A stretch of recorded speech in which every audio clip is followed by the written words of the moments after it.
SPD MPD, kepada yang terhormat Bapak Ibu Wakil Kepala Sekolah, Ibu Purwati SPD, Bapak Umar MPD, dan yang kami hormati pula Bapak Ibu Guru SMP Negeri 1 Wonorejo. Puji syukur kami panjatkan kehadiran Allah Subhanahu wa Ta'ala sehingga pada siang hari ini bisa berkumpul di laboratorium IPA dalam rangka pengibasan materi CGP kami yang bertema budaya positif.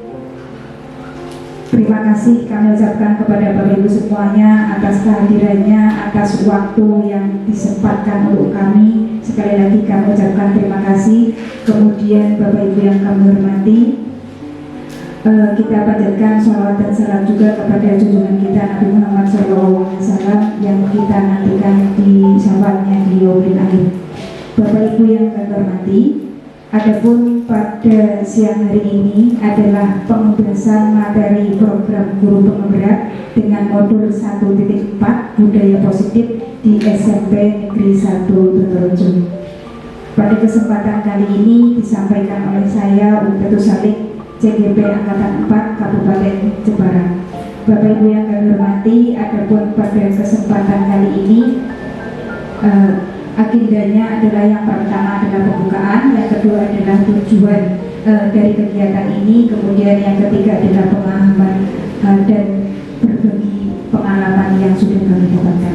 Bapak Ibu yang kami hormati, mengawali kegiatan siang hari ini saya buka dengan bacaan basmalah bagi yang beragama Islam, kemudian bagi yang beragama Islam kami harap menyesuaikan.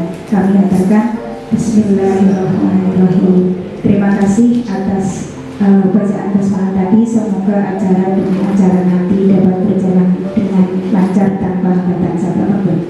Bapak Ibu yang kami hormati, adapun tujuan pada siang hari ini yang pertama adalah kami berbagi pemahaman materi yang sudah kami dapatkan selama program CGP yang sudah 1 bulan lebih atau sudah 1 modul yang sudah kami lalui.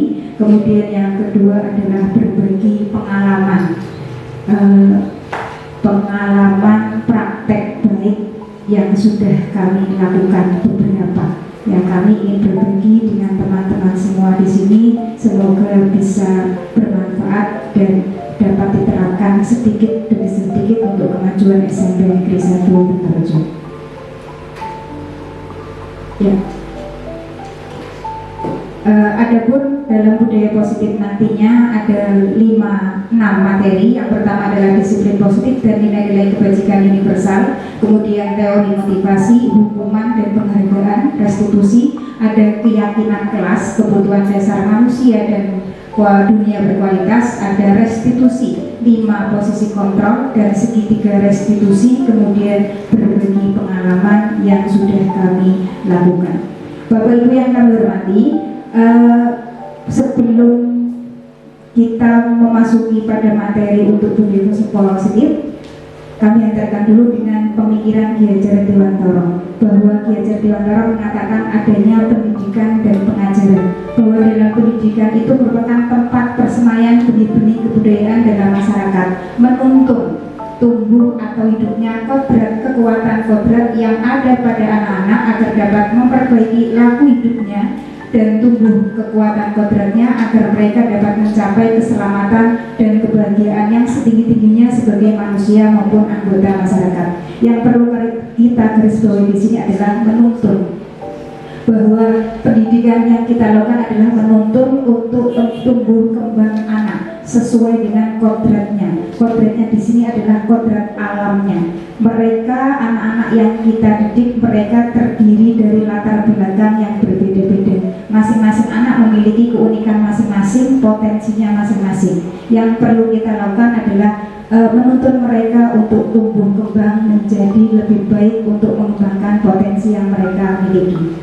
Kemudian selain pendidikan ada pengajaran. Pengajaran itu bagian dari pendidikan, karena yang namanya pengajaran itu adalah hanya transfer ilmu. Di sini adalah transfer pengetahuan secara holistik dalam olah rasa, olah pikir, dan olahraga. Ini yang dihendaki dalam proses pengajaran, di mana untuk menguasai dirinya sendiri, tidak bergantung pada orang lain, berdasar pada kekuatan sendiri. Ini yang diharapkan dalam Merdeka Belajar yang kita laksanakan dalam kurikulum tahun ini. Kemudian Ki Hajar Dewantara juga mengatakan, mengistilahkan bahwa guru itu seperti petani. Kita ambil contoh perbandingan dengan hidup tumbuh-tumbuhan seorang petani, yang mana hakikatnya sama kewajibannya seperti kita sebagai pendidik. Yang bisa dilakukan oleh petani adalah menanam padi. Padi tumbuhnya padi, di bakalan padi tumbuhnya jagung. Sama dengan kita memiliki murid sudah punya potensinya masing-masing. Yang perlu kita lakukan adalah menumbuh kembangkan, menemukan potensi-potensi yang mereka miliki. Ya, kita dapat memperbaiki kondisi tanahnya, memelihara tanaman padinya, memberi pupuk, memberi air, berarti memberikan lingkungan yang positif. Itu sama saja dengan kita. Kita menumbuhkan anak-anak kita, menumbuhkan potensi yang dimilikinya adalah salah satunya melalui lingkungan yang positif. Ya, budaya positif. Untuk membangun budaya positif, sekolah perlu menyediakan lingkungan yang positif, yang aman, yang nyaman, agar mereka mampu berpikir, kemudian bertindak, menciptakan, mandiri dan merdeka serta bertanggung jawab. Salah satunya biasanya dilakukan dengan pendisiplinan yang dilakukan oleh sekolah-sekolah. Bagaimana disiplin itu? Ada teori yaitu dari Diane Gosen, bahwa disiplin dikaitkan dengan teori, nanti ada teori kontrol, di mana dalam teori kontrol ini nanti bagaimana kita seorang guru, sikap kita dalam mengontrol murid-murid kita. Ya, ada pertanyaan di sini. Yang pertama adalah, apakah Bapak Ibu yang ada di sini setuju dengan pernyataan yang pertama, hukuman dapat mendisiplinkan anak? Setuju? Bisa. Ya. Yang kedua, pemberian hukuman dengan hal positif seperti membaca atau membersihkan halaman sekolah dapat meningkatkan disiplin anak. Bisa. Ya, ditampung dulu. Memberi penghargaan dapat meningkatkan motivasi belajar anak. Setuju sekali. Oke. Ada di sini hukuman, ya. Kemudian yang kedua, pemberian hukuman positif. Kemudian yang ketiga, pemberian penghargaan. Apakah hal-hal ini bisa mendisiplinkan anak atau tidak, baik atau tidak? Nah, nanti akan kita ulas bersama. Ya, disiplin positif dan nilai-nilai kebajikan universal. Ada perubahan pandangan, ada dalam teori kontrol atau teori ilusi kontrol, di mana ada merumuskan beberapa miskonsepsi tentang teori kontrol. Kita mengontrol, apakah bisa mengontrol orang? Nah, ilusi bahwa guru mengontrol murid. Ilusi, artinya ilusi berarti itu sebenarnya tidak bisa. Kita guru tidak bisa mengontrol murid. Ilusi bahwa kritik dan membuat orang merasa bersalah dapat menguatkan karakter. Ada yang salah, disalah-salahkan dengan alasan kita mungkin supaya mental mereka kuat. Nah, kemudian ilusi bahwa semua penguatan positif efektif dan bermanfaat. Kemudian yang terakhir, ilusi bahwa orang dewasa memiliki hak untuk memaksa. Apakah dengan memaksa nanti akan membuat anak disiplin? Nah, ini sebenarnya ilusi. Nah, ada yang harus kita ubah. Perubahan paradigma dari stimulus respon ke teori kontrol. Siapa sesungguhnya yang memiliki kontrol? Ada, kalau dalam teori stimulus respon dikatakan kita mencoba mengubah orang agar berpandangan sama dengan kita. Kalau dalam teori kontrol, kita berusaha memahami pandangan orang lain. Nah, bedanya di sini. Artinya di sini tidak ada pemaksaan. Setiap orang memiliki pandangan masing-masing. Ya, setiap orang memiliki pandangan masing-masing. Dalam satu keluarga pun dilahirkan dalam keluarga yang sama, bapak ibu yang sama, memiliki pemikiran yang berbeda. Perilaku buruk dilihat dari suatu kesalahan. Semua perilaku memiliki tujuan. Orang lain bisa mengontrol saya. Yang bisa mengontrol adalah diri kita sendiri. Saya bisa mengontrol orang lain. Dalam teori kontrol tidak bisa. Orang lain tidak bisa mengontrol orang lain. Ya, Anda tidak bisa mengontrol orang lain. Pemaksaan ada pada saat rujukan gagal. Yang harus dilakukan adalah kolaborasi, kerjasama, dan konsensus menciptakan pilihan-pilihan baru.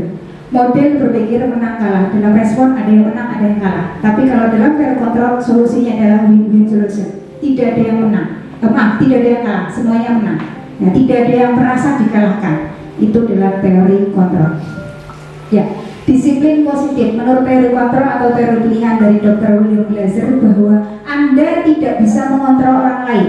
Ya, hanya Anda yang bisa mengontrol diri Anda sendiri. Ini adalah makna disiplin. Disiplin di sini adalah belajar kontrol diri dengan menggali potensi diri kita agar mencapai tujuan mulia, yaitu sesuatu yang menjadi seorang yang kita inginkan berdasarkan nilai-nilai yang kita hargai. Untuk mengontrol diri ada nilai yang kita yakini, bukan karena orang lain. Kemudian semua perilaku memiliki tujuan, ada dorongan, ada motivasi. Ya, motivasinya apa? Satu, untuk menghindari hukuman. Ada untuk mendapatkan imbalan. Kemudian ini adalah teori atau motivasi dari luar. Kalau yang terakhir adalah untuk menghargai diri sendiri, adalah dari diri sendiri, dorongan sendiri. Ya, teori motivasi intrinsik ini yang akan terwujud dalam disiplin. Menghargai diri sendiri inilah yang menjadi nilai-nilai kebajikan yang akan kita gunakan nantinya dalam membuat keyakinan kelas. Kemudian teori yang kontrol yang berikutnya adalah model berpikir menang-menang dengan cara kolaborasi dan konsensus menciptakan pilihan baru. Ini adalah kita sebagai guru dalam mendisiplinkan murid, ada teori kontrol posisi kita di mana. Apakah posisi kita sebagai penghukum, pembuat rasa bersalah, ya, kemudian teman, pemantau karena siswa kita mau mendapatkan imbalan, apakah sebagai manajer. Ini adalah posisi kontrol yang ideal adalah seorang manajer, di mana dalam menyelesaikan permasalahannya dengan menggunakan segitiga restitusi dengan langkah ada 3: menstabilkan identitas, validasi kebutuhan, dan menanyakan keyakinan. Kemudian ada realita atau kebutuhan bahwa setiap orang memiliki pandangan yang berbeda, kebutuhan berbeda untuk memenuhi kebutuhannya. Karena ada 5 kebutuhan manusia, yaitu penguasaan, kasih sayang, dan rasa diterima, kemudian kesenangan dan kebebasan. Ini adalah kebutuhan manusia. Mereka berperilaku karena untuk memenuhi kebutuhan. Kebutuhannya berbeda-beda antara satu dengan yang lain. Ya, apa itu disiplin? Disiplin itu dari kata disiplina, belajar. Disiplin diri membuat orang yang menggali potensinya menuju ke sebuah tujuan apa yang dia hargai. Namun kata disiplin telah berubah menjadi sesuatu yang dilakukan karena untuk mendapatkan kepatuhan. Ini biasanya ya yang sering dilakukan kita, disiplin sehingga mengalami ketidaknyamanan, bukan karena apa yang kita hargai, nilai-nilai apa yang kita yakini, tapi karena tadi untuk patuh saja.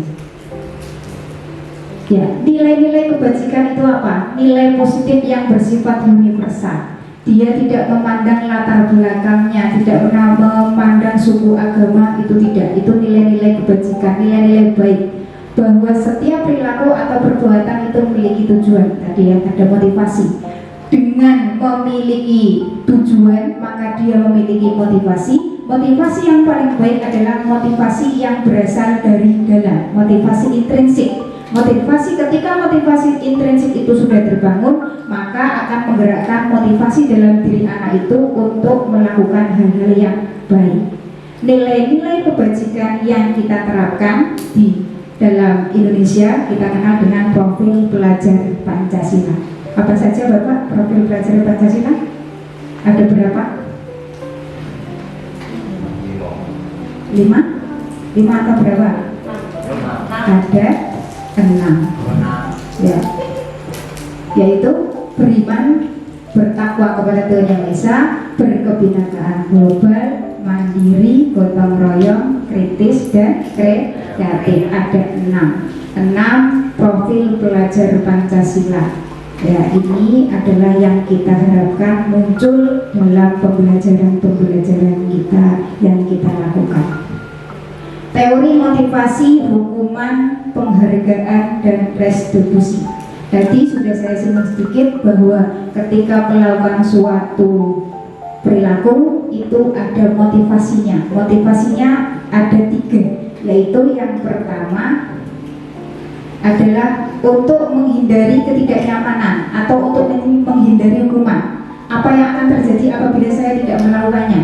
Nah, supaya tidak dihukum. Itu jelas karena dari luar, motivasi eksternal untuk mendapatkan imbalan yang dilakukan supaya dapat hadiah, supaya dapat pujian, itu juga motivasi internal. Yang ketiga adalah karena menghargai diri sendiri. Saya akan menjadi orang seperti apa apabila saya melakukannya. Saya akan tepat waktu ketika mengikuti kegiatan pelatihan. Karena apa? Oh, menghargai waktu. Karena saya harus datang sesuai jam itu. Itu karena apa? Motivasi internal. Ini tujuan dari disiplin positif. Ya, tadi yang kedua adalah, yang pertama adalah untuk menghindari hukuman. Hukuman yang diberikan itu kepada anak itu akan membuat mereka merasa lelah, merasa letih karena pikiran mereka atas hukuman yang diberikan.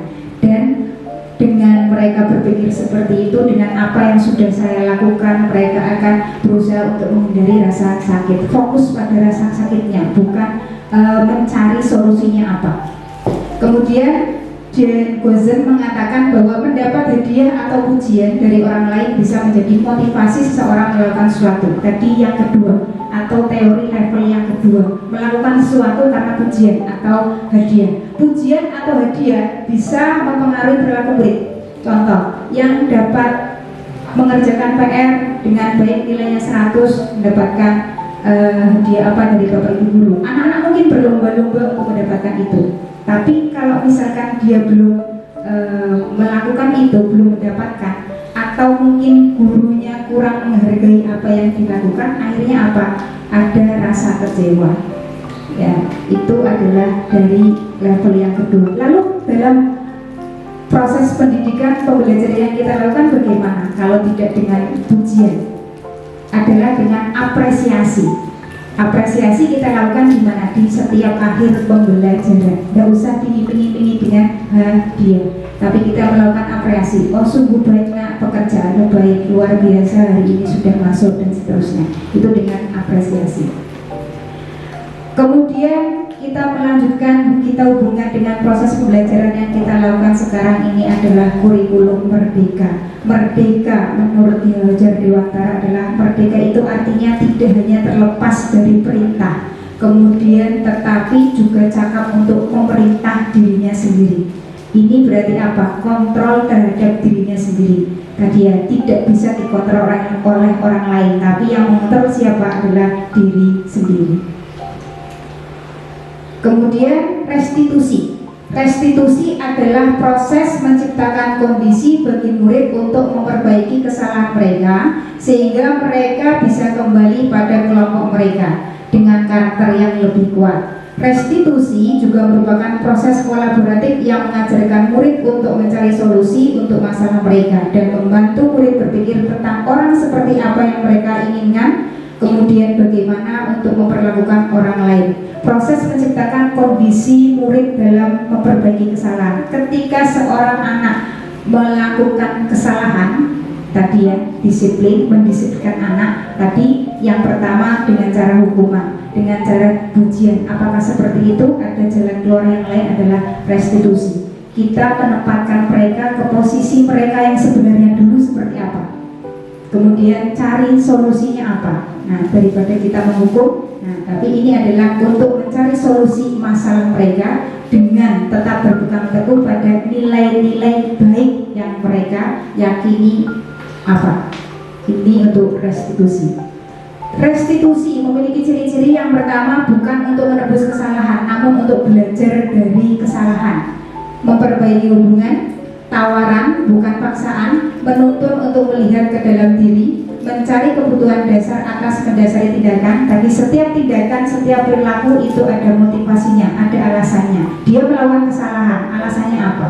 Kemudian restitusi diri adalah cara yang paling baik. Restitusi fokus pada karakter, bukan tindakan. Restitusi fokus pada solusi.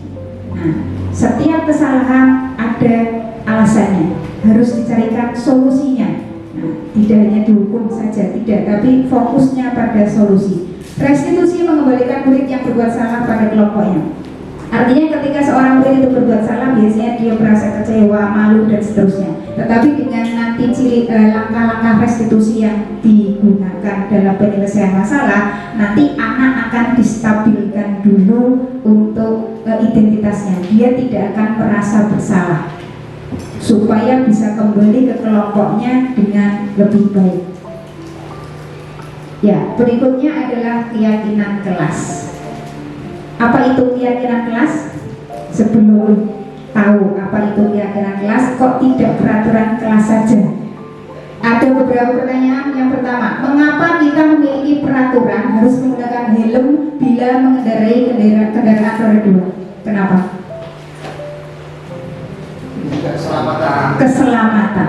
Mengapa kita harus mematuhi peraturan 3M? Masker, cuci tangan, menjaga jarak. Adalah untuk keselamatan, menjaga diri, kesehatan. Oke, yang ketiga, mengapa kita memiliki peraturan harus datang tepat waktu saat mengikuti kegiatan pelatihan? Supaya bisa mendapatkan disiplin. Disiplin. Bisa? Apalagi? Mendapatkan ilmu sesuai yang diharapkan. Mendapatkan Ilmu sesuai yang diharapkan. ilmu yang sesuai yang diharapkan. Itu adalah yang bapak-bapak yakini, ibu-ibu yakini tadi, supaya ada keselamatan, kesehatan, ada disiplin. Nah ini untuk memotivasi intrinsik kembali ke nilai-nilai atau keyakinan untuk lebih menggerakkan seseorang dibandingkan mengikuti serangkaian peraturan-peraturan. Ada yang kita yakini. Untuk keselamatan kita ya memakai helm. Untuk kesehatan kita ya menerapkan 3M. Supaya kita mendapatkan ilmu yang bermanfaat, supaya disiplin sesuai dengan waktunya, datang sesuai tepat waktunya. Ini disiplin ya, dari dalam diri kita, bukan karena ada aturannya, tapi dari dalam diri kita. Ya, dimulai dari peraturan kelas. Semua di kelas saya yakin ada peraturannya, dimulai dari peraturan sekolah, kemudian nanti diturunkan ke kelas. Mungkin ada kesepakatan di kelas-kelas itu. Kesepakatan kelas atau peraturan kelas itu nanti bisa dibuat keyakinan kelas. Nilai-nilai apa yang dijunjung dalam kelas tersebut? Tentunya nilai-nilai yang baik. Dan nilai-nilai itu harus disepakati bersama. Kalau keyakinan kelasnya sudah terbentuk, maka siswa-siswa akan ketika mau melakukan kesalahan balik lagi. Nilai apa yang harus diyakini bersama oleh kelas itu? Misalkan menghormati orang lain, berarti tidak boleh mengganggu teman-temannya. Kembali ke nilai-nilai yang diyakini. Dengan mereka meyakini nilai-nilai, adanya keyakinan kelas, maka akan terbentuk lingkungan yang positif. Ini dimulai dari lingkungan yang terkecil, dari kelas dulu. Kalau di kelas-kelas semuanya lingkungannya sudah mulai terbentuk lingkungan yang positif, nanti kalau sudah mulai terbiasa secara terus-menerus itu bisa menjadi budaya yang positif dan terus membesar ke lingkungan sekolah kita.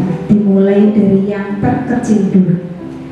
Ya, di sini ada dua, yang sebelah kanan dan sebelah kiri, yang hijau sama yang putih. Menurut Bapak Ibu, di antara dua itu mana yang merupakan keyakinan kelas? Raketon. Oh, maaf.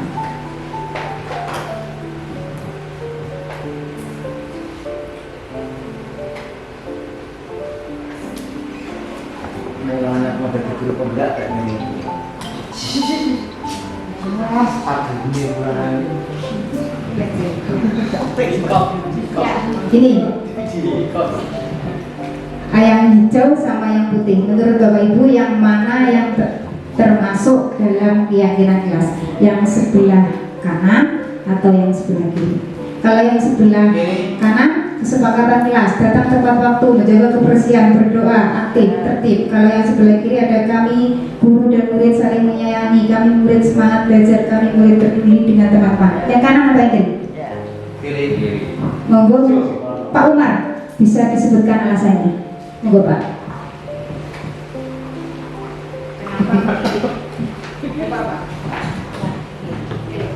Oh, ini kalian yang kiri. Yang putih atau yang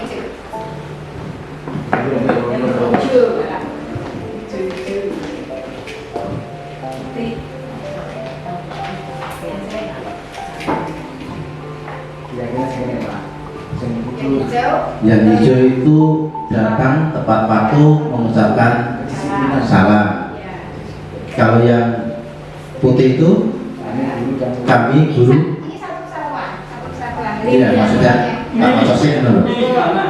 Kami guru dan murid yang saling menyayangi. Menyayangi. Kami bekerja. Terus yang kedua itu menjaga kebersihan. Oh yang itu, menjaga kebersihan sekolah.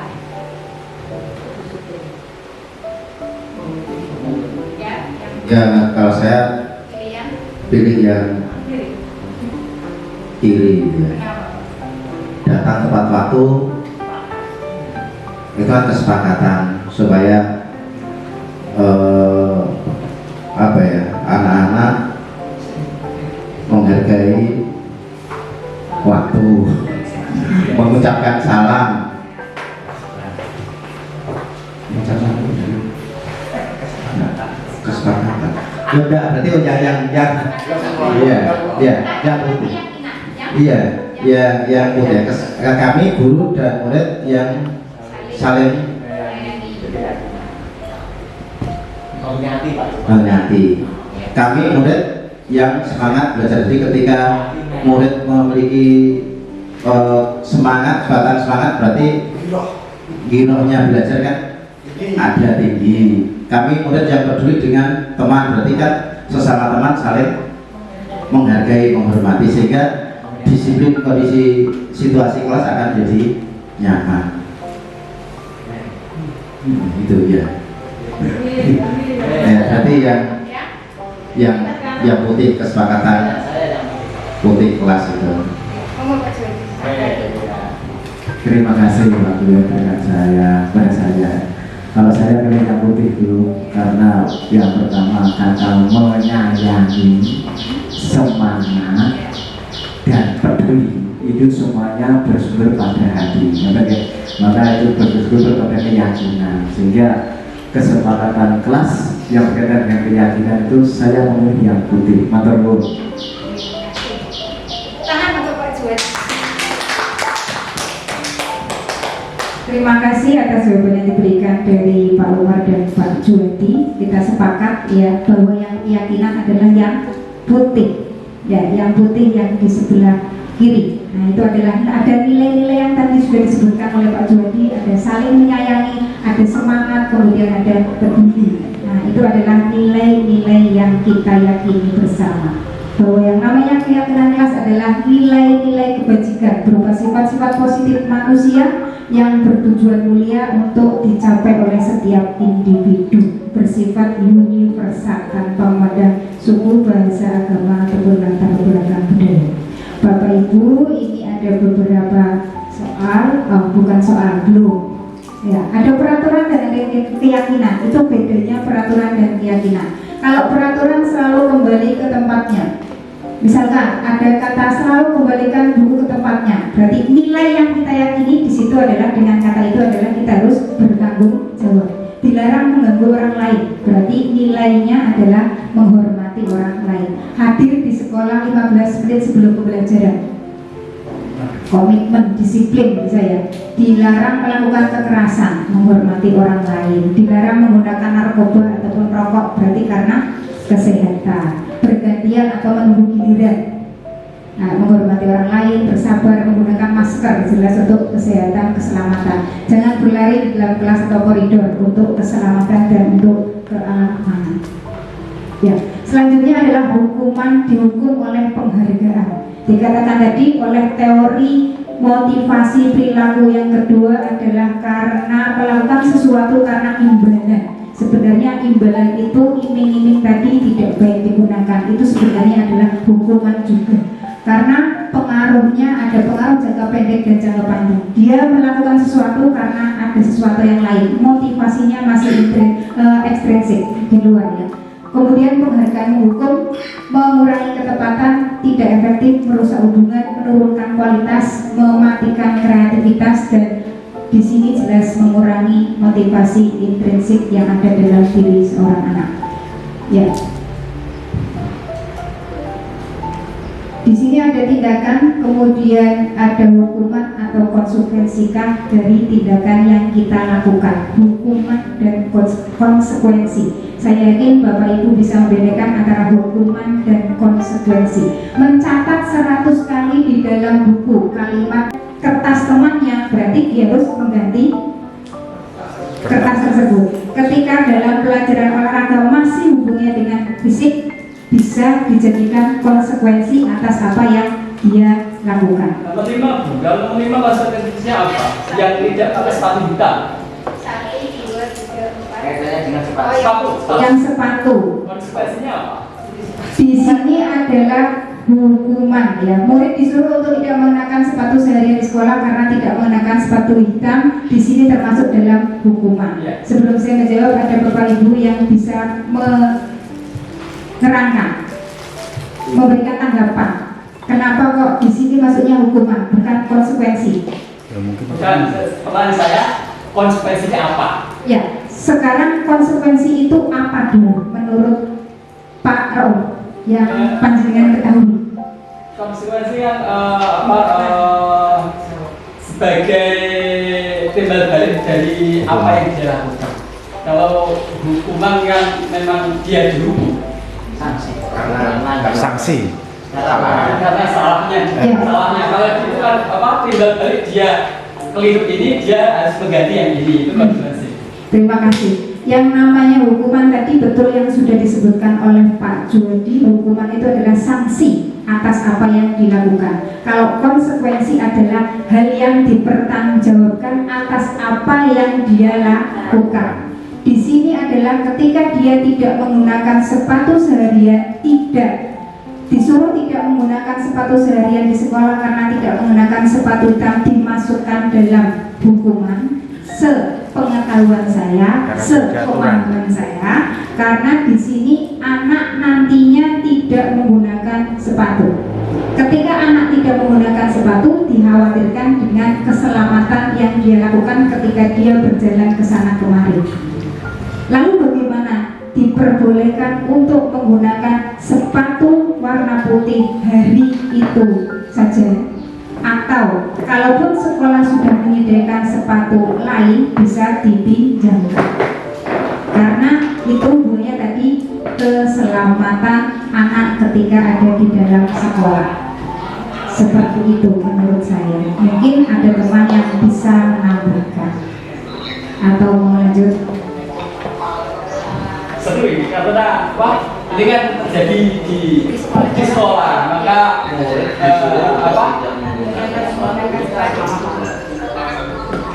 Kalau konsekuensi itu artinya di sini sudah ada kesepakatan bersama. Aturan Iya. dan tata tertibnya. Kalau konsekuensi itu sudah ada kesepakatan bersama, kemudian ya itu yang memang harus dilakukan ketika dia melakukan suatu kesalahan. Harus ada komunikasi terlebih dahulu. Kuncinya di situ. Kalau belum dikomunikasikan di awal, berarti itu dinamakan dengan hukuman. Betul. Berarti itu kan murid disuruh untuk menggunakan sepatu seharian. Ya itu kan berarti artinya kan dipaksa, tidak sesuai dengan tentu lah. Dan terus peraturannya apa kalau orang memakai sepatu selain hitam? Peraturannya apa? Ini kan hanya sepenggal, Pak. Ini kalimatnya juga sepenggal. Kalimatnya juga sepenggal, hanya murid disuruh untuk tidak mengenakan sepatu sehari di sekolah karena tidak mengenakan sepatu hitam. Awalnya sudah disepakati, berarti ikutnya konsekuensi. Ya, kalau awalnya sudah disepakati berarti konsekuensi. Berarti kan Dari saya garis bawahi sudah ada komunikasi di awal, harus kita komunikasikan. Kalau tidak seperti ini maka akan seperti ini. Kalau tidak seperti ini maka akan seperti ini. Kalau hukuman berarti ya peraturannya itu seperti itu. Itu maksudnya begini mungkin ya. ya. Murid kan misalnya sekolah kita itu punya aturan anak harus menggunakan sepatu hitam. Sudah. Iya. Nah, Iya. karena anak itu tidak mengenakan sepatu bolos, maka dia mendapatkan sanksi berupa kan sudah ada Kalimat kesepakatannya. itu adalah Kalimat itu hukuman atau kan ini tidak? pernyataan. Oleh kan pernyataannya kalau konsekuensi sudah disepakati di awal, terus kalau kesepakatannya sudah diberikan di awal, dia sudah kesel 2 kali misalnya. Kalau kemarin lagi seperti itu lagi. Otomatis dari awal sudah, kalau memang sepatunya tidak putih, tidak hitam, maka akan disita. Nah itu yang gimana? Apa konsekuensi? Saya begini, pemahaman saya untuk konsekuensi itu adalah hal-hal yang diperbuat itu merupakan kesadaran pribadi karena dia melakukan kesalahannya sendiri gitu. Itu misalnya begini, maaf. Kalau konsekuensi itu malah kalau saya tidak ada kesepakatan, Bapak. Saya ya. Misalnya, aku tulis tanggung jawab. Tanggung jawab. Ada tanggung jawab yang harus dilakukan. Kalau konsekuensi itu tidak ada penjelasan hukum apa kata tertentu terlebih dahulu. Tapi yang konsekuensi itu memang berdasarkan kesadaran sendiri karena kita itu melakukan kesalahan yang mungkin tidak sengaja. Misalnya saya seringkali nyenggol jelas pertanyaan saya untuk yang poin sepatu tadi, konsekuensinya Pak tadi dijawabkan memang dipaksa pakai atau dipinjami dari sekolah itu konsekuensi kan atau itu didengar nggak? Nah begini saja merasa berpanjang ya. Jadi kalau hukuman itu sudah ada aturan terlebih dahulu, jika dia melanggar berarti dia mendapatkan sanksi kan atau gitu. Tapi konsekuensi itu mungkin kita itu melakukan sesuatu tetapi tidak berdasarkan hukum yang sudah ditentukan, tidak ada aturannya, tapi kita itu merasa melakukan rasa tanggung jawab kan, rasa tanggung jawab untuk melakukan sesuatu itu karena perilaku kita. Setelah ini nanti ada perbedaan jelas antara konsekuensi dan hukuman. Saya lanjut ya. Oke. Ini adalah perbedaan antara konsekuensi dengan hukuman. Apa perbedaannya? Bahwa dalam hukuman itu sesuatu yang menyakitkan dan harus terjadi. Dalam konsekuensi itu tidak seharusnya harus terjadi. Dalam hukuman membuat anak sakit, baik itu secara fisik maupun hatinya dalam jangka waktu yang lama. Kalau konsekuensi membuat anak merasa tidak nyaman dalam jangka waktu yang pendek. Dengan hukuman maka anak akan membenci kedisiplinan, dengan konsekuensi maka anak akan menghargai disiplin. Hukuman berupa paksaan, konsekuensi stimulus tanggapan, stimulus respon. Ada kejadian apa, responnya bagaimana. Tadi ada kertasnya sobek atau dicoret-coret, kemudian tanggapannya mengganti. Kemudian mendorong anak menyakiti diri sendiri dalam hukuman, mendorong anak agar mudah menyesuaikan diri dalam konsekuensi. Konsep diri yang buruk sementara dalam konsekuensi adalah konsep diri yang baik. Anak belajar untuk menyembuhkan kesalahan karena terus salah terus misalkan setiap hari, kemudian nanti suatu saat dia bisa berbohong. Saya bawa Pak, padahal dia tidak bawa, misalkan seperti itu. Anak belajar untuk mematuhi peraturan, itu dalam konsekuensi. Timbul dalam konsekuensi nantinya jelas tadi sudah disebutkan oleh Pak Joti tadi, ada kesadaran dalam diri, ada motivasi intrinsik yang timbul untuk melakukan sesuatu. Merasa marah, rasa bersalah, dipermalukan, merasa tidak terhargai, itu ketika dilakukan hukuman. Sementara dalam konsekuensi kehilangan hak, dibuat tidak nyaman, diasingkan untuk sementara. Tadi hanya sementara saja. Ketika itu nanti emosinya distabilkan kembali dengan apa yang sudah dilakukan karena niatnya dari dalam dirinya. Ini perbedaan antara hukuman dan konsekuensi. Lalu bagaimana kita dalam melakukan pendisiplinan, apakah dengan cara hukuman, apakah dengan konsekuensi, ataukah dengan restitusi? Ya. Kalau dengan hukuman dinamakan dengan identitas gagal, sedangkan identitas sukses bisa dengan konsekuensi atau dengan restitusi. Walaupun nanti hasilnya paling bawah itu nanti akan berbeda.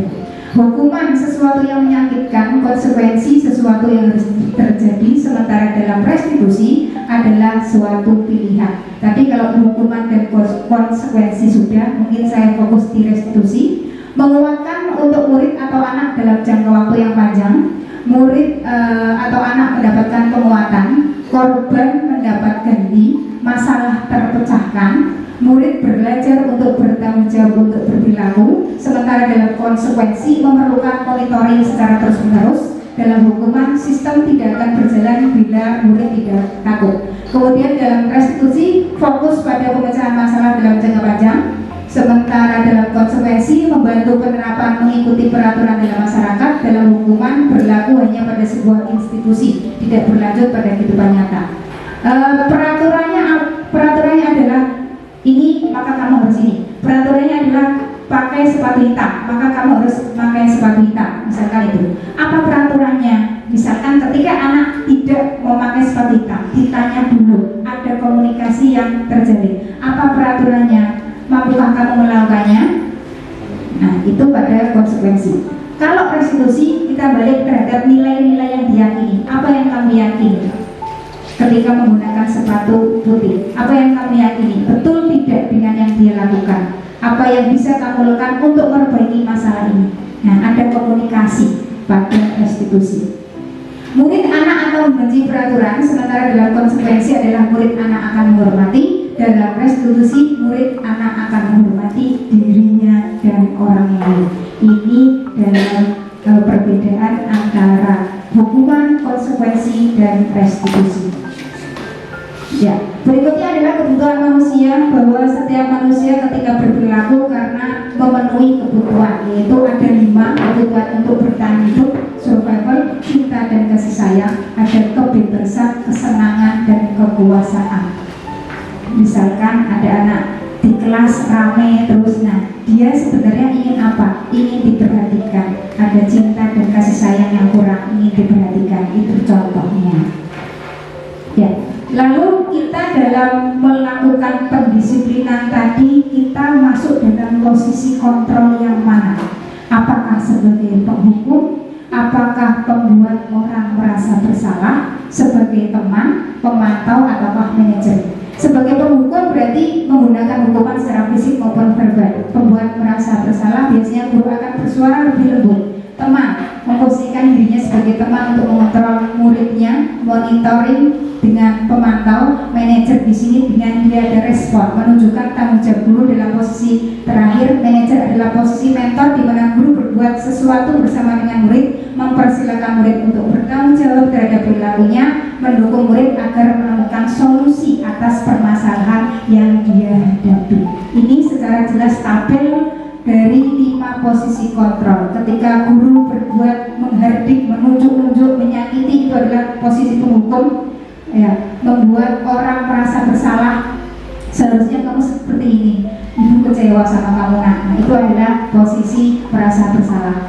Kemudian ada posisi teman, pemantau, dan ada manajer. Ketika menghadapi murid yang bermasalah, dia mengajukan pertanyaannya dulu. Apa yang kamu yakini? Apa yang bisa kamu lakukan untuk memperbaiki masalah ini? Nah, kemudian pribadi anak tersebut yang tadi berbuat salah dikuatkan, menguatkan pribadinya.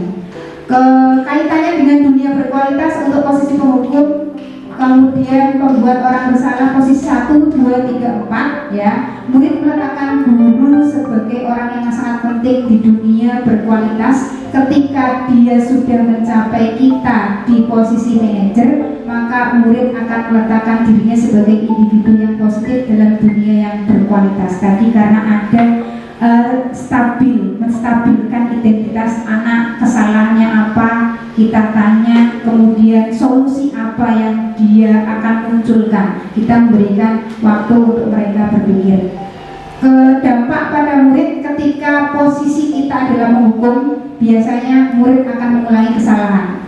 Kalau membuat orang merasa bersalah, tadi dengan kita mengatakan ibu kecewa sama kamu nak, maka anak tersebut akan merasa rendah diri. Ketika posisi teman, lemah, tidak mandiri, bergantung. Ketika ada anak yang terlalu dekat dengan guru, apa-apa dengan guru itu, maka nanti dengan guru yang lain tidak bisa, maka bergantung dengan guru si A saja. Nah, ini adalah tidak lemah, tidak mandiri, bergantung pada orang tersebut. Pemantau menitik beratkan pada sanksi atau hadiah untuk dirinya, sementara dalam posisi manajer, maka murid itu akan mengevaluasi bagaimana cara memperbaiki diri atas kesalahan apa yang dilakukan.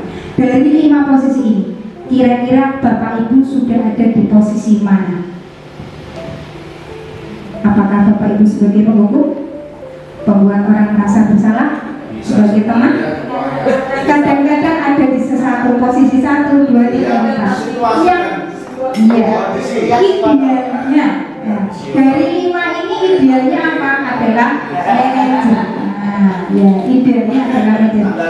Kalau kayak di videonya bisa dimanajemen ya. Betul. Ya. Kita kadang sebagai pengukur, kita sebagai teman, kita sebagai pemantau. Ya, minimal apa di sini ketika kita ada di posisi penghukum ataupun membuat orang bersalah, motivasi anak itu adalah motivasi eksternal, menghindari hukuman. Tetapi dan ketika posisi kita ada di 2 ini juga, maka adalah level 2 motivasinya mengharapkan imbalan. Kemudian kalau kita sudah bisa di posisi ini, mungkin tidak sepenuhnya, belum sepenuhnya, ya, itu akan menghargai diri sendiri. Motivasi intrinsiknya sudah mulai keluar. Nah, ini adalah 5 posisi kontrol guru kita. Ya, ini ada pernyataan lagi, kira-kira posisi apa? Kalau ada pernyataan, saya kecewa sekali dengan kamu, nak. Yang kedua, berarti membuat merasa bersalah. Kemudian, kamu tidak pernah belajar melakukannya. Apakah penghukum, merasa bersalah, teman, pemantau, atau manajer? Merasa bersalah. Merasa bersalah, penghukum. Ya. Ayolah lakukan demi ibu atau bapak. 3 berarti sebagai teman. Apakah kamu mau mendapatkan stiker bintang hari ini?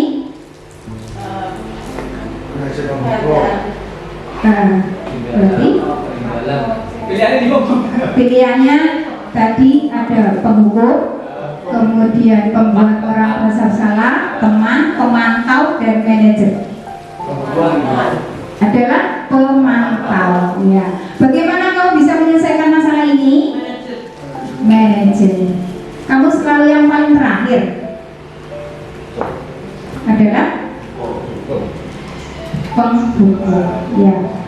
Artinya di sini apa? Ketika kita sudah sampai di tahap ini, kita mau tergerak untuk yang tadinya nilai-nilai saja kita masuk ke yakin akan nilai-nilai itu yang awalnya tadi sudah di posisi pemantau, bisa jadi kita nanti belajar lagi untuk menjadi sedikit demi sedikit menjadi posisi manajer. Yang awalnya anak-anak karena melakukan adanya konsekuensi dia karena dia nanti akhirnya dia mau memperbaiki kesalahannya. Nah, ini kita belajar untuk sedikit demi sedikit bergerak. Selanjutnya adalah penyelesaian masalah menggunakan segitiga restitusi. Namanya segitiga berarti ada 3 sisi. Yang pertama menstabilkan identitas, kemudian yang kedua adalah validasi kebutuhan. Butuhnya apa? Kenapa melakukan kesalahan itu? Dan yang ketiga menanyakan kembali keyakinan yang diyakininya untuk menyelesaikan permasalahan. Pada saat menstabilkan identitas, berarti di sini akan membuat anak yang merasa gagal tadi untuk menjadi positif diri dengan cara kita mengatakan berbuat salah itu yang manusiawi, hal biasa, semua orang bisa melakukan kesalahan, jangan menyalahkan diri sendiri. Itu adalah menstabilkan identitas. Validasi kebutuhan, setiap perilaku yang dilakukan adalah karena kebutuhan dasar, ada tujuannya, ya. Ya, alasannya apa? Penting tidak? Nah, itu validasi kebutuhan. Menanyakan keyakinan. Ketika sudah melakukan kesalahan tadi, sudah ditanya dan seterusnya. Nah, keyakinan apa yang kamu yakini? Balik lagi. Ya, itu adalah sisi ketiga. Adalah ini untuk intervensi 30 detik yang dilakukan. Ya. Ini berbagi pengalaman yang kami lakukan sedikit.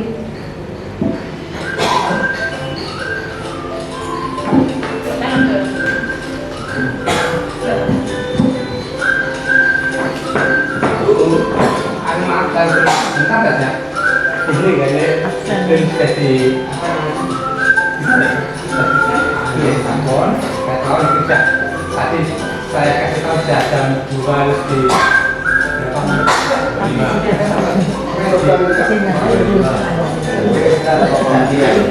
Sinyanda mulai berkuliah.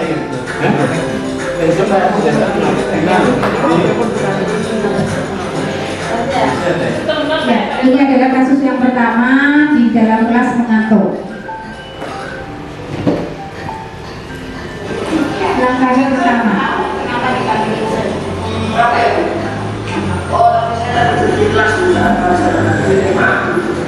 Oke, itu maafkan, tapi kamu tahu kalau itu salah. Ya tentu saya itu salah, saya itu pelajaran kalau saya ini di kelas. Kamu itu pelajaran dalam hidup salah ya. Semua orang pasti punya kesalahan, setiap orang pasti punya kesalahan. Tapi yang paling penting itu apa? Kamu harus tahu solusinya apa dari masalah yang kamu. Ini part yang pertama, menstabilkan identitas. Dilanjutkan dengan yang kedua, yaitu validasi kebutuhan.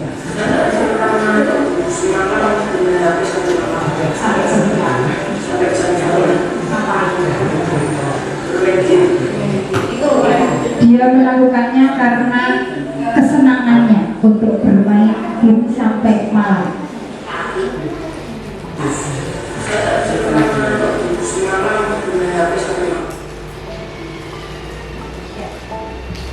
Bagus ya, itu yang harus kamu lakukan. Kamu masih ingat keyakinan di kelas kita itu apa? Apa saja? Disiplin, tertib, Mengikuti pelajaran dengan baik. Terus ada lagi di kelas. tidak tidur di dalam kelas. Kalau kamu sudah ingat dengan keyakinan kamu tadi untuk tertib, untuk disiplin, untuk tidak tertidur di dalam kelas, lalu apa yang harus kamu lakukan ketika kamu sekarang Saya akan bersumpah saya dengan bersumpah ya, izin sama gurunya bersumpah. Kamu punya cita-cita apa? Menjadi gamers ya, luar biasa. Nah, tadi waktu bermain game sampai malam mungkin itu ya juga mendukung cita-cita. Jadi jangan sampai itu mengganggu pelajaran di aku sudah tahu apa yang harus dilakukan ya. Ya, itu adalah menanyakan keyakinan ketika dia ditanya apa yang dia yakini, kemudian dia mau melakukannya, mau merubah atas apa yang sudah dilakukan, kemudian solusi untuk permasalahan yang dihadapi adalah sisi ketiga dari restitusi. Ini adalah komentar dari Johnson Lee kelas 8A yang sudah melakukan solusi dengan segitiga restitusi.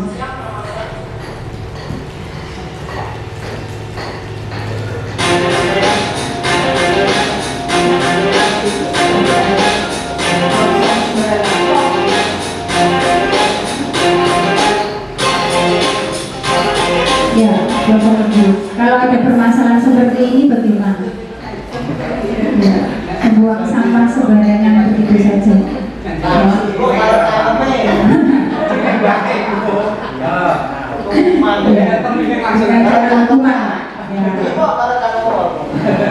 Tadi adalah dengan segitiga restitusi, pengennya seperti itu. Ya.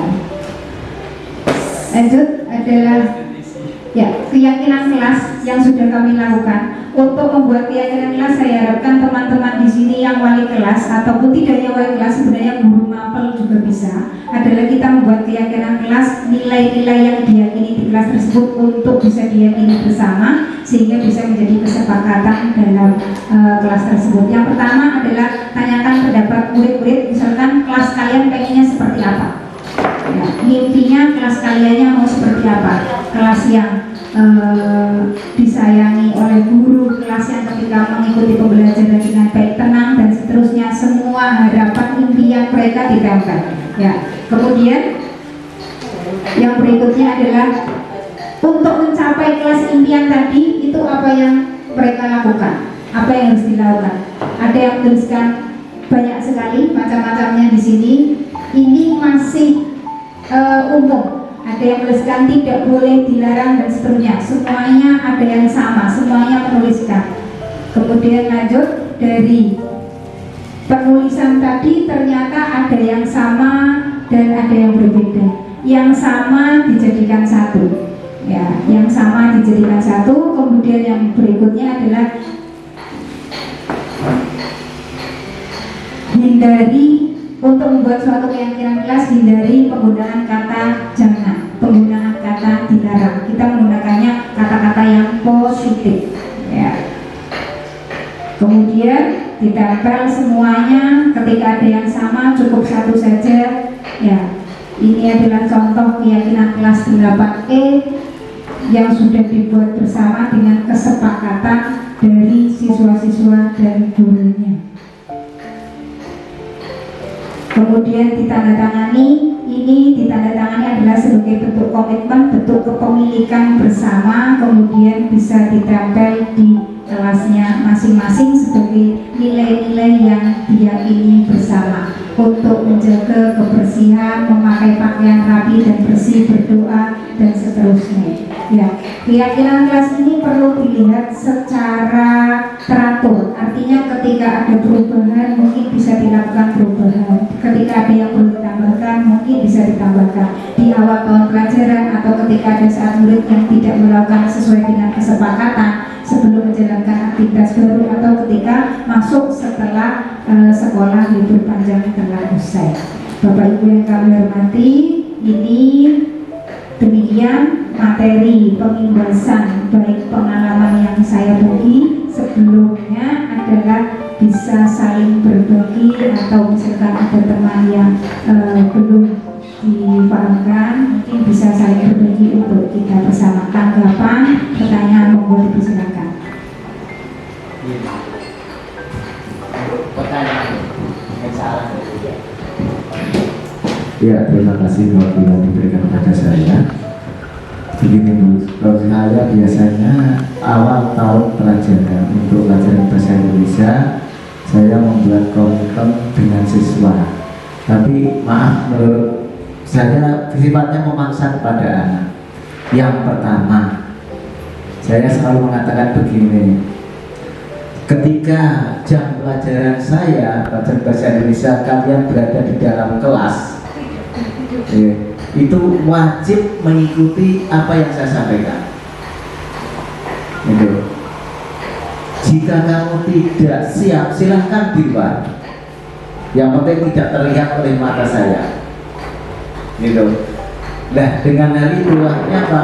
Ketika pada pelajaran saya misalnya anak cerita, anak gojek sendiri apalagi tidur, maka memang anak saya beri sanksi. Gitu. Misalnya kemarin ada anak tidur tak antem karo penghapus karena sudah komitmen itu ya. Gitu. Tapi penghapus atom gitu ya. Itu dan pernah dia tidur tak semprot karo banyu. Itu ini tindakan saya mungkin dengan dengan penjelasan ini nanti dapat diubah, tapi memang saya kadang-kala bersifat diktator untuk mata pelajaran. Tujuan saya supaya anak itu memang disiplin. Terima kasih.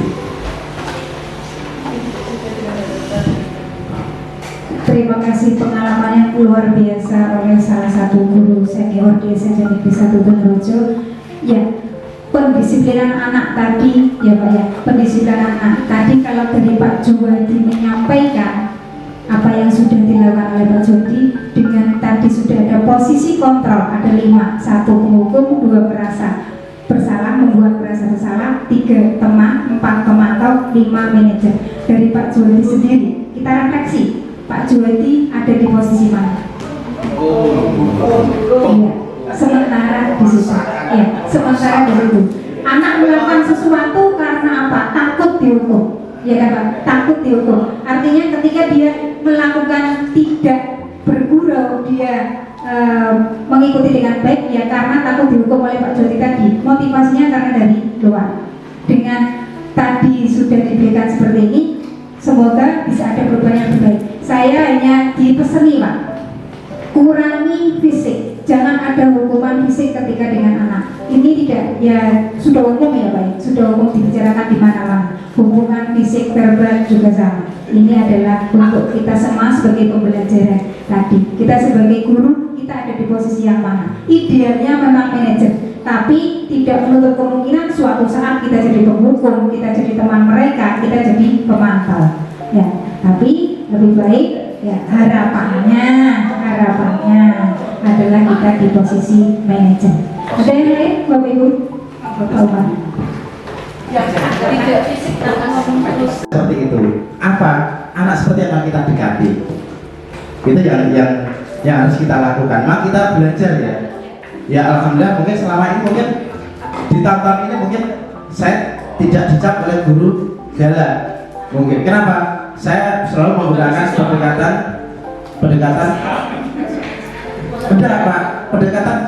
pendekatan positif ya, karena selalu berpikiran positif pada seseorang. Apapun yang terjadi itu saya selalu berpikiran positif, ada sisi positifnya. Itu berlaku tidak mungkin terus seketika. Ini yang harus kita lakukan. Jadi apapun yang terjadi itu dalam benak kita pasti ada sisi positif yang akan respon yang akan muncul.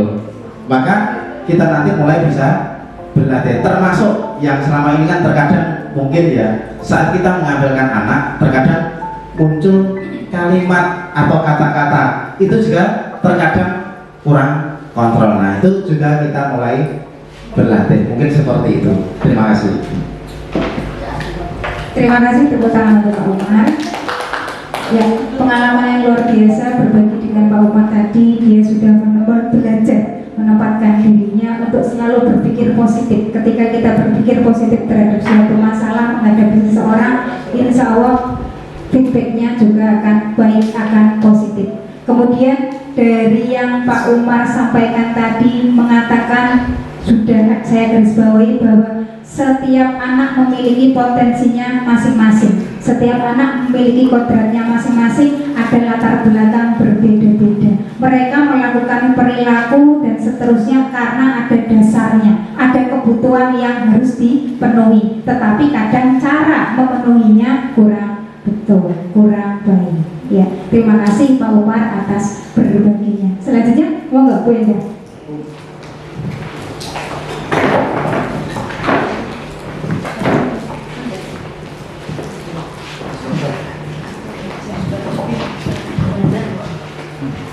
Ya, terima kasih. Saya secara pribadi dan mungkin wakil teman-teman mengucapkan terima kasih pada Bu yang pada siang ini membagikan pengalaman yang sangat berharga bagi kami, pencerahan dan sebagai langkah awal kami untuk bersama-sama melangkah bersama-sama untuk mewujudkan sekolah dengan budaya positif dengan serangkaian tadi yang sudah diberikan materinya, mulai dari kita mengenal kembali posisi kita sebagai seorang guru yang diharapkan bisa menjadi manajer bagi siswa kita, kemudian dari keyakinan kelas ini akan membentuk siswa yang secara intrinsik akan membangun mereka menjadi seorang pribadi yang berkarakter mulia. Semoga ke depan kita bisa bekerjasama menjadikan sekolah ini lebih maju dan membentuk budaya yang positif. Terima kasih Bu. Terima kasih Bu Endah atas tanggapannya dari kegiatan ini. Bapak Ibu yang kami hormati, demikian rangkaian acara pada siang hari ini. Saya mengucapkan terima kasih atas segala perhatian dari Bapak Ibu, atas waktu yang sudah tercurahkan untuk kegiatan ini. Kemudian saya hanya melengkapi bahwa budaya positif di sekolah dapat terwujud ketika tempat sekolah itu sebagai tempat penyampaian dari kebudayaan atau pembentukan karakter, bukan hanya sebagai mimpi-mimpi indah, sebagai cerita-cerita saja, tapi kita bisa bergerak secara nyata, dimulai dari lingkungan terkecil kelas kita, kemudian semua kelas yang ada di sekolah kita bisa menjadikan sekolah kita untuk lebih lagi mewujudkan budaya-budaya positif di SMP Negeri 1 Donohujo. Sekali lagi saya ucapkan terima kasih atas perhatiannya, mohon maaf atas segala kekurangannya. Salam bahagia Bapak Ibu Guru. Terima kasih. Assalamualaikum warahmatullahi wabarakatuh.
Ya, Johnson tahu kenapa dipanggil ibu?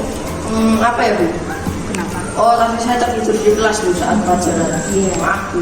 Oke, ibu maafkan, tapi kamu tahu kalau itu salah. Ya Bu, saya itu salah. Saya ikut pelajaran malah saya tertidur di kelas. Kamu ikut pelajaran malah tertidur di kelas, itu salah ya. Nah, semua orang pasti punya kesalahan, setiap orang pasti melakukan kesalahan. Tapi yang paling penting itu apa? Kamu harus tahu solusinya apa terhadap masalah yang kamu lakukan. Ya, seperti tadi masalahmu tadi, coba ceritakan alasanmu apa, kenapa kamu bisa mengantuk tertidur di dalam kelas. Saya tertidur karena mengantuk Bu. Semalam bermain HP sampai malam. Sampai jam berapa? Sampai jam 1 lagi. Ngapain bermain HP? Bermain game. Bermain game. Itu hobi kamu? Iya Bu. Nah, mungkin ibu paham, itu hobi kamu, itu kesukaan kamu. Tapi bagaimana caranya supaya hobi atau kesukaan kamu itu tidak mengganggu pelajaran di sekolah? Kalau sudah tahu itu mengganggu, sekarang akan bagaimana? Saya akan mengatur waktu jam tidur saya untuk bermain game dan sekolah. Bermain game, mengatur waktunya. Terus apa lagi supaya tidak mengantuk lagi? Tidur lebih awal, tidur jam 10 malam Bu. Tidurnya lebih awal ya, jadi diatur waktunya dan tidurnya juga lebih teratur lagi, waktunya diatur. Nah, kemudian tadi kalau kamu sudah seperti itu, yang di kelas kalau kamu tertidur mengantuk itu apa yang terjadi? Saya akan ketinggalan materi pelajaran Bu. Ketinggalan materi pelajaran, yang lain ikut pelajaran, kamu tertidur. Terus akan bagaimana? Saya akan meminjam buku dan catatan teman untuk mempersiapkan tugas KPR di rumah. Pinjam catatan teman ya. Jadi kamu tahu pelajaran tadi saat kamu tertidur tidak ketinggalan lagi. Bagus Johnson, itu yang harus kamu lakukan. Nah, kamu masih ingat keyakinan-keyakinan di kelas kita itu apa saja? Ingat Bu. Apa saja? Disiplin. Disiplin. Oh. Ya, bagus Johnson, itu yang harus kamu lakukan. Kamu masih ingat keyakinan-keyakinan di kelas kita itu apa? Ingat Bu. Apa saja? Disiplin, tertib, mengikuti pelajaran dengan baik. Terus ada lagi? tidak tertidur di kelas. Tidak tidur di dalam kelas. Kalau kamu sudah ingat dengan keyakinan kamu tadi untuk tertib, untuk disiplin, untuk tidak tertidur di dalam kelas, lalu apa yang harus kamu lakukan ketika kamu misalkan ngantuk lagi? Saya akan membasuh muka saya dengan air Bu. Basuh muka ya, nanti izin sama gurunya basuh muka. Kamu punya cita-cita Johnson? Ada Bu. Apa? Menjadi gamers Bu. Menjadi gamers ya? Wah, luar biasa juga kamu. Nah, tadi kamu bermain game sampai malam, mungkin itu ya juga untuk mendukung cita-cita kamu. Tapi jangan sampai itu mengganggu pelajaran di sekolah, di kelas. Tapi sudah tahu apa yang harus dilakukan, ya kan? Solusinya apa? Kamu sudah harus tahu. Nah, ibu doakan apa yang kamu cita-citakan tercapai, jadi seorang gamers ya, ya, sudah sukses nantinya. Kalau sudah tahu seperti itu, sudah paham, Johnson bisa benar, ya? Iya, baik Bu, terima kasih. Ya, sama-sama.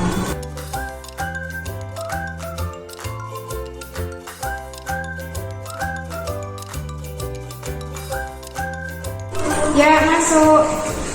Silakan duduk. Tata. Ya. Tata tahu kenapa ibu panggil? Iya Bu, tadi saya membuang sampah sembarangan. Buang sampah sembarangan. Kamu tahu kalau itu salah atau benar? Iya Bu, saya tahu itu salah. Saya tidak akan membuang sampah sembarangan. Sudah tahu kalau itu salah ya. Nah, semua orang tidak hanya Tata pasti pernah melakukan kesalahan.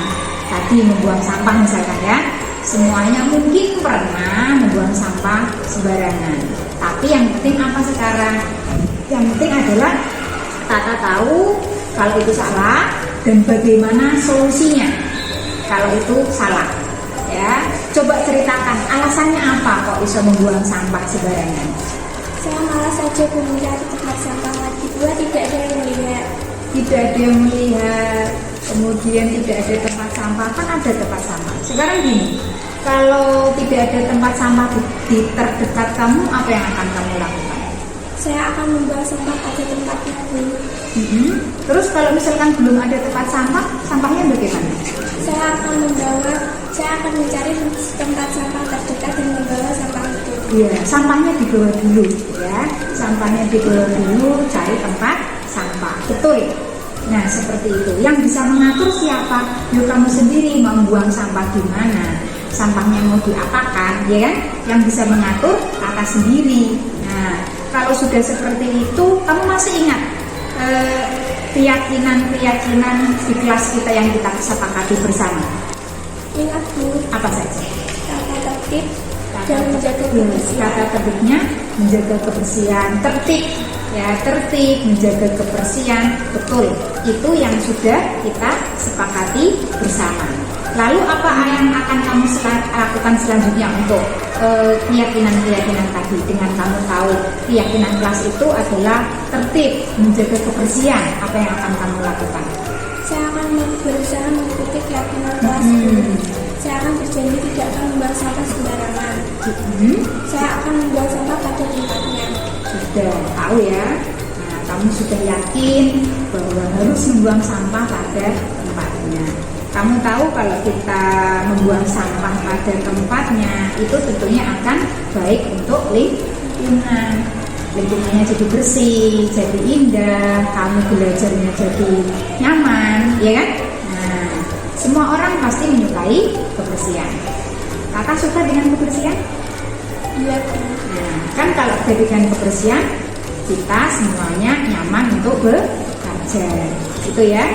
Tadi sudah berjanji akan melakukan keyakinan, tadi sudah berjanji untuk membuang sampah pada tempatnya, ya bisa dilakukan ya. Ya, kamu pasti ke depan dengan tekad dan semangat kamu pasti bisa menjadi orang yang sukses.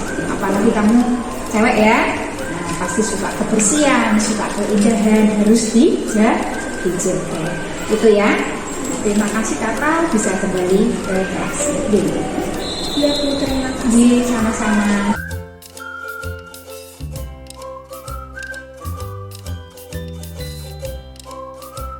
Selamat siang, nama saya Kristiana Johnsoni dari kelas 8A. Pesan saya setelah mengikuti praktik segitiga restitusi yang kasus tertidur di kelas, Ibu Salik tidak menghukum saya, tapi saya sadar atas kesalahan saya dan dibimbing untuk menemukan solusi atas masalah saya. Terima kasih Ibu Umdatu Salik atas solusi dan motivasinya. Nama saya Alensia Dihepta Indriani, kelas 8C.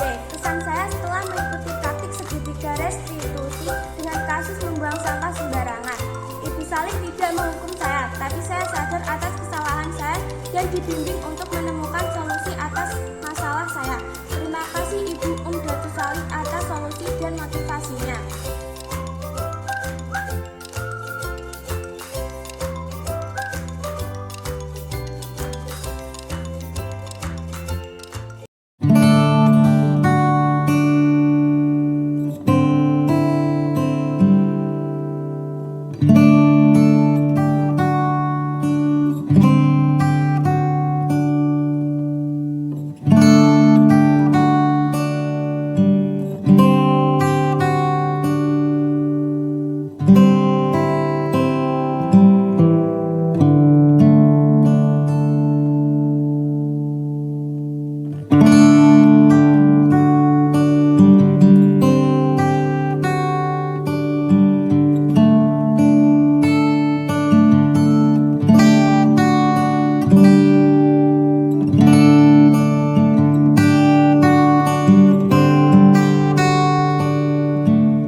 Setelah mengikuti kegiatan pengibasan materi guru penggerak dari Bu Datu Salik, saya mendapatkan pemahaman mengenai budaya positif.